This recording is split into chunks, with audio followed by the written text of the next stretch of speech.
Ever get that feeling? You're scrolling and scrolling, news feeds, social media, just this endless stream. Hmm. And somehow you actually feel less informed. Like you've eaten a huge meal, but you're still, well, starving for actual understanding. Yeah, definitely. It's like being full and empty at the same time. Exactly. Well, let's try and unpack that feeling today, because that's what we're doing here on the Deep Dive. We're taking a close look at some material. One of you sent in Emil Isaacson's Köttrobotar Utkast 2. It's a really interesting piece. It really is. And while the whole book has this compelling vision, we're going to zoom in a bit. Right, specifically on Chapter 4. It's called Du har ätit för mycket information och nu har du ont i magen. Which, translates pretty directly to, you have eaten too much information and now you have a stomachache. Kind of sums it up, doesn't it? It really does. And what's so interesting about the book overall is Isaacson's core argument, this idea that our modern digital society, all this consumerism, it's sort of turning us into meat robots, as he puts it. Meat robots. Yeah. Like we're just consuming information, products, entertainment, but often without really thinking critically about it. Exactly. Like we're on autopilot, just sort of absorbing and reacting rather than, engaging deeply. Okay, so to see where this chapter on information overload fits, maybe we should quickly sketch out the book's structure, just for context. Good idea. It starts with chapter 1. En apa som inte vet när den ska sluta. An ape that doesn't know when to stop. Basically looking at our primal drives in this age of abundance. Then chapter 2 is Eliten som leader för en verkliga vinnarna. The elite leading the sheep, the real winners. That sounds like it gets into the consummariat idea, how companies might, manipulate us. Influence buying habits, that kind of thing. Then chapter 3, alla står på scen, ingen sitter är publican. Everyone is on stage, no one is in the audience. Which sounds very social media focused. Yeah, that need for validation, maybe blurring real connection. And then after our chapter 4, there's chapter 5, slit for slang, diggy vegan, throwaway society, hitting the wall, planned obsolescence, environmental. Right. And it finishes with chapter 6, Du behöver inte delta i galenskapen. You don't have to participate in the madness. Which sounds like it offers some ways out, maybe some solutions. Okay, got it. So chapter 4, the information stomachache one, sits right in the middle of all that. It's really focusing on how this constant digital flood hits our minds. Right? Precisely. It's central to the argument how this nonstop information flow affects our ability to genuinely understand things. Okay, let's get into it then. Chapter 4. Isaacson apparently kicks things off with a really striking comparison. He does. He brings up this political debate from 1858, way back, between Lincoln and Stephen Douglas. Right, and it lasted 7 hours. 7 hours. People apparently listened intently. They even took a dinner break and came back for more. Wow. Now just try to imagine that today. An audience staying focused for 7 hours straight. Yeah. Or frankly, politicians engaging like that without constant sound bites. It's almost impossible to picture, isn't it? And that highlights his point about how the media we use actually shapes our ability to pay attention. So the media environment back then, with less constant interruption, maybe fostered a different kind of concentration. That seems to be the argument. People weren't getting pinged with notifications or flipping between a dozen different streams of content. They had to engage more deeply with what was right there. And this leads him to a really crucial distinction he makes between just having information and actually having knowledge. Yes. This is key. We are absolutely drowning in information today. It's everywhere.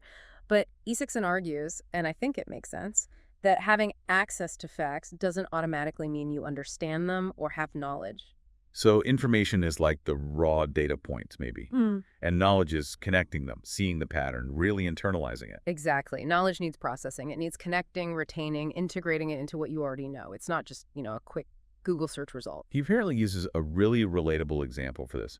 Someone wants to know, can you grow oranges in Sweden? Right. So they grab their phone, start typing, but then, ding, social media notification. A friend, Pele, posted something. Ah, the detour begins. Precisely. Suddenly they're looking at Pele's vacation photos, totally forgetting about the oranges. Later, maybe they remember, oh yeah, Swedish oranges. They check their search history. And see, they already looked it up, maybe even clicked a link or two. But have zero memory of the answer, none. The information was accessed, but it never stuck. Because of the detour. Those small detours, as Isaacson calls them. Yes, and he argues these detours stop information from becoming knowledge. Our brains, apparently, prioritize information that links up, that forms part of a bigger picture, a chain of thought. And these isolated bits, the detours, they just don't get saved properly, like hitting cancel before the file saves. Kind of, yeah. They're disconnected. They don't fit into an existing mental framework easily, so the brain tends to discard them. It's not efficient storage. He also links this to how memory itself works, which I found fascinating. It's not like a perfect recording, is it? Not at all. He points out memories are fluid. Each time you recall something, you're kind of recalling the last time you recalled it. With maybe slight changes, it's reconstructive. So these constant interruptions, these detours from videos, images, articles, social media pings, they're like glitches in that reconstruction process. They prevent the initial encoding. That seems to be the idea. They disrupt the focus needed to properly embed that information in the first place. So we end up consuming huge amounts, but it's like water through a sieve. Very little actual knowledge is retained. It's not just about finding out about Swedish oranges then. It's deeper. It affects how we learn and remember generally. Absolutely. It potentially diminishes our capacity for critical thought, makes us maybe more susceptible to just surface level stuff, even misinformation, because we're not engaging deeply enough to evaluate it properly. He uses a food analogy too, right? About the quality of the information. Yeah, it's a good one. Quick, easy to digest info, like short social posts, maybe clickbait headlines, that's like sugary snacks. Quick hit, feels good for a second, but no real nourishment. Exactly. Whereas more complex, nuanced information, a deep article, a book that's like a salad, takes more effort to chew, maybe less immediately satisfying than the sugar rush, but it actually nourishes you intellectually. And this leads to the Polkagris information idea. Candy cane information. Right, Polkagris. It's this overly simplified, often quite superficial take on reality that's constantly fed to us. It's easy to consume. And the danger is... Well, the danger is that if you only consume that, you end up with a really shallow understanding of things. And worse, you start craving that easy hit, that dopamine reward from the quick, simple stuff. the dopamine angle. So our brains seek the satisfaction, not necessarily the truth or the complexity. That's the argument. Our natural hunger for information, which was probably great for survival back in the day, becomes a bit of a liability now because there's just so much easy, sugary information available. And it's not just the type of info, but how we consume it. Even if we try to read a book. Yeah, even then, how often do you sit down with a book or maybe an audiobook and find your attention pulled away by your phone? That little itch to just check something quickly. Guilty. All the time. We try to multitask, but... But our brains aren't really built for that. Not for deep focus, anyway. We end up splitting our attention, making the whole process less efficient. He brings in some actual science here, too. Experiments from way back.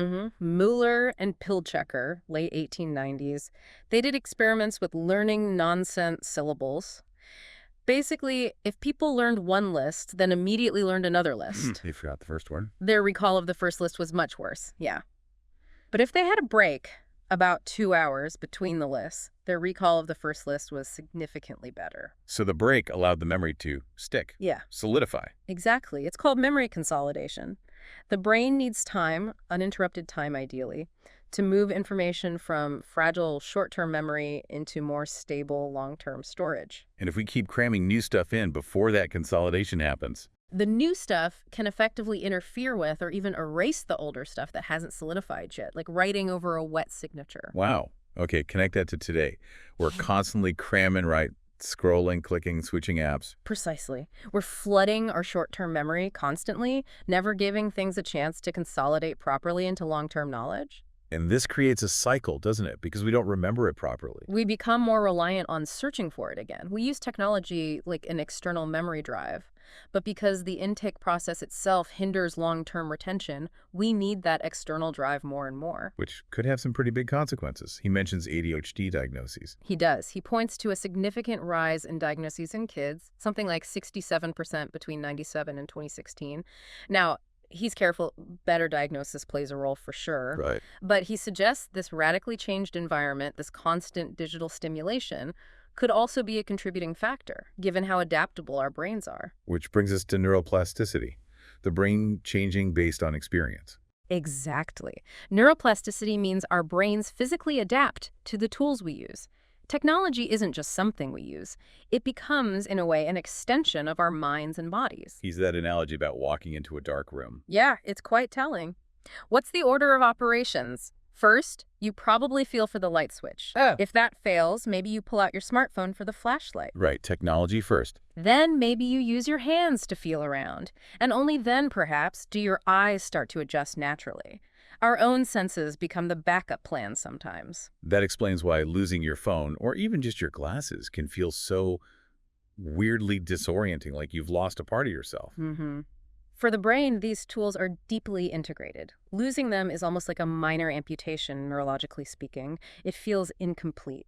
And this newer tech, he says, can kind of trick our senses, our eyes, our ears. Yeah, because our senses evolved in a much slower, more predictable world. For millennia, if you saw something or heard something, it generally meant something quite specific and real in your immediate environment. But now, we're bombarded with artificial sights and sounds that our biology hasn't really caught up with. Pretty much. Think about the history. Okay, distinguishing illusion from reality was maybe always a bit fuzzy religion, magic, etc. Sure. But then photography came along. Initially, that felt like solid proof, right? Something our eyes could trust. Yeah, seeing is believing. But now, Photoshop, deepfakes, these tools can manipulate images and audio so effectively that we genuinely can't always trust what we see and hear online anymore. Our senses can be fooled much more easily by the tech. Which brings us nicely, or maybe worryingly, to filter bubbles. Right. Another layer to this, these personalized information environments that algorithms create for us. They limit what we see, don't they? Keep us seeing stuff we already agree with. Essentially, yes. And E6M points out this isn't entirely new. People have always gravitated towards like-minded folks. But the internet, especially social media algorithms, amplifies it massively. How do they do that? The algorithms. Well, they track what you click on, what you like, what you share, and they learn what keeps you engaged. And often, what keeps us engaged is stuff that confirms what we already believe. It's called confirmation bias. Our tendency to seek out and believe info that fits our existing views. Exactly. So the algorithm feeds us more of that because it works. It keeps us scrolling. And we see less and less that might challenge us. So it's that chicken and egg thing again. Are we choosing the bubble, or is the bubble shaping us? It's likely a feedback loop, isn't it? Our choices feed the algorithm, which then feeds us content that reinforces those choices, potentially pushing views towards extremes because dissenting information gets filtered out. Wow. Okay, so wrapping up Chapter 4, the core message seems to be a pretty strong warning about this sheer volume of information, right? Definitely. A warning about the dangers of overload, how it erodes genuine understanding, how it prevents information from actually becoming knowledge. It's not just the quantity, it's the quality of consumption and its effect on our thinking. And this feeds directly back into that bigger meat robot idea from the book's title. It's not just buying stuff mindlessly. It's also consuming information mindlessly, passively absorbing without critical thought, which contributes to that feeling of being on autopilot. Which really leaves a big question for you listening right now.